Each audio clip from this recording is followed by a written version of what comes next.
Hello friends, ನಾವಿವತ್ತು north Indian meals ತಿನ್ನಬೇಕಂತ decide ಆಗಿದ್ದೀವಿ. ಅದರಲ್ಲೂ ಪಂಜಾಬಿ ಸ್ಟೈಲ್ ಮೀಲ್ಸ್ ತಿನ್ನಬೇಕಂತ ಡಿಸೈಡ್ ಆಗಿದ್ದೀವಿ.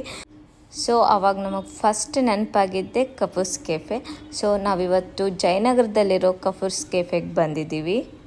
ಇದು ಬೆಂಗಳೂರು, ಹೈದರಾಬಾದ್ ಮತ್ತು ಮೈಸೂರಲ್ಲಿ ಬ್ರಾಂಚಸ್ ಇದೆ. ನಾನು ಬೆಂಗಳೂರು ಮತ್ತು ಮೈಸೂರಲ್ಲಿರೋ ಕಫೂಸ್ ಕೆಫೆನ ವಿಸಿಟ್ ಮಾಡಿದ್ದೀನಿ. ಎಲ್ಲ ಕಡೆ ಟೇಸ್ಟ್ ಒಂದೇ ಥರ ಇರುತ್ತೆ ಆಲ್ಮೋಸ್ಟ್. ಮತ್ತು ಯಾವ ಕಫೂಸ್ ಕೆಫೆಗೆ ಹೋದ್ರೂ ರೂಫ್ ಟಾಪಲ್ಲೇ ಇರುತ್ತೆ ಈ ರೆಸ್ಟೋರೆಂಟ್. ಯಾವಾಗಲೂ ಇಲ್ಲಿಗೆ ಬಂದರೆ ಇದು ಒಂದು ರೆಸ್ಟೋರೆಂಟ್ ಅನ್ನೋಕ್ಕಿಂತ ಡಾಬಾ ಅಂತಲೇ ಹೇಳ್ಬೋದು.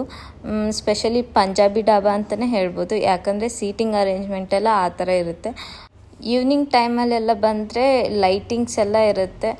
ಈವ್ನಿಂಗ್ ಟೈಮಲ್ಲಿ ನೋಡ್ತಿದ್ರೆ ಒಂಥರ ಯಾವುದೋ ಪಂಜಾಬಿ ಡಾಬಾಕ್ಕೆ ಎಂಟರ್ ಆಗಿದ್ದೀರಿ ಅಂತಲೇ ಅನಿಸುತ್ತೆ. ಇಲ್ಲಿ ಯಾವುದೇ ಫುಡ್ ಆರ್ಡರ್ ಮಾಡಿದ್ರು ಅದರಲ್ಲಿ ಸ್ಪೈಸಸ್, ಗೀ, ಬಟರ್ ಸ್ವಲ್ಪ ಜಾಸ್ತಿನೇ ಇರುತ್ತೆ ಕ್ವಾಂಟಿಟಿ. ನಾವು ಯೂಶ್ವಲಾಗಿ ಇಲ್ಲಿಗೆ ಬಂದಾಗ ಯಾವ ರೆಸಿಪೀಸ್ ಆರ್ಡ್ರ್ ಮಾಡ್ತಿದ್ರಿ ಇವತ್ತು ಅದೇ ಮೆನುನೇ ಆರ್ಡ್ರ್ ಮಾಡಿದ್ದೀವಿ. ನನಗಿಲ್ಲಿದು ಆನಿಯನ್ ಪಕೋಡ ತುಂಬ ಇಷ್ಟ. ಸೊ ಫಸ್ಟ್ ಅದನ್ನೇ ಆರ್ಡ್ರ್ ಮಾಡಿದ್ದೀನಿ. ಈ ಆನಿಯನ್ ಪಕೋಡ ನಾನು ಬೇರೆ ಕಡೆನೂ ತಿಂದಿದ್ದೀನಿ, ಬಟ್ ಇಲ್ಲಿ ಸಿಕ್ಕಿರೋ ಟೇಸ್ಟ್ ಮತ್ತು ಕ್ರಿಸ್ಪಿನೆಸ್ ನನಗೆಲ್ಲೂ ಸಿಕ್ಕಿಲ್ಲ. ಸೊ ನನಗೆ ತುಂಬ ಇಷ್ಟ. ಸೊ ಫಸ್ಟ್ ಇದನ್ನೇ ಆರ್ಡ್ರ್ ಮಾಡಿದ್ದೀನಿ. ಆನಿಯನ್ ಪಕೋಡ ಕ್ವಾಂಟಿಟಿ ಅಂತೂ ಸ್ವಲ್ಪ ಜಾಸ್ತಿನೇ ಇತ್ತು. ಇದೇ ತಿನ್ನೋಷ್ಟ್ಲಿಗೆ ಹೊಟ್ಟೆ ತುಂಬೋಗ್ತು ಅಂತ ಅನ್ನಿಸ್ತಿದೆ. ಅದಾದಮೇಲೆ ನಾವು ಪುಲ್ಕ ಮತ್ತು ಅದ್ರ ಜೊತೆಗೆ ಪನ್ನೀರ್ ಬಟರ್ ಮಸಾಲ ಅಂತ ತೊಗೊಂಡಿದ್ದೀವಿ. ಟೇಸ್ಟ್ ಮಾತ್ರ ತುಂಬ ಚೆನ್ನಾಗಿದೆ.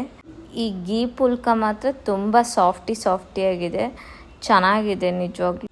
ಇಷ್ಟೇ ತಿನ್ನೋಷ್ಟಿಗೆ ಹೊಟ್ಟೆ ಫುಲ್ ಆಯ್ತು ಅಂತಲೇ ಅನ್ನಿಸ್ತಿದೆ. ಸೊ ನಾವೀಗ next dry fruit lassi order ಮಾಡಿದ್ದೀವಿ ಮತ್ತು ಚಾಸ್ ಆರ್ಡ್ರ್ ಮಾಡಿದ್ದೀರಿ. ಚಾಸ್ ಅಂದರೆ ಬೇರೆ ಏನೂ ಅಲ್ಲ, ಮಜ್ಜಿಗೆ. ಈ ಲಸ್ಸಿ, ಚಾಸ್ ಅದೆಲ್ಲ ನಮಗೆ ಮಟ್ಕ ಅಲ್ಲಿ ಕೊಟ್ಟಿದ್ದಾರೆ. ಎಲ್ಲ ರೆಸಿಪೀಸ್ದು ಟೇಸ್ಟ್ ತುಂಬಾ ಚೆನ್ನಾಗಿತ್ತು. ಲಾಸ್ಟಲ್ಲಿ ಪಾನ್ ತೊಗೊಂಡ್ರಿ, ಅದನ್ನು ಚೆನ್ನಾಗೇ ಇದೆ. ಸಾಧ್ಯ ಆದರೆ ನೀವು ಒಂದ್ಸತಿ ಕಫೂಸ್ ಕೆಫೆನ ವಿಸಿಟ್ ಮಾಡಿ. ನಮ್ಮ ವಿಡಿಯೋ ಇಷ್ಟ ಆಗಿದ್ದರೆ ಲೈಕ್ ಆ್ಯಂಡ್ ಸಬ್ಸ್ಕ್ರೈಬ್ ಮಾಡೋದನ್ನು ಮಾತ್ರ ಮರಿಬೇಡಿ.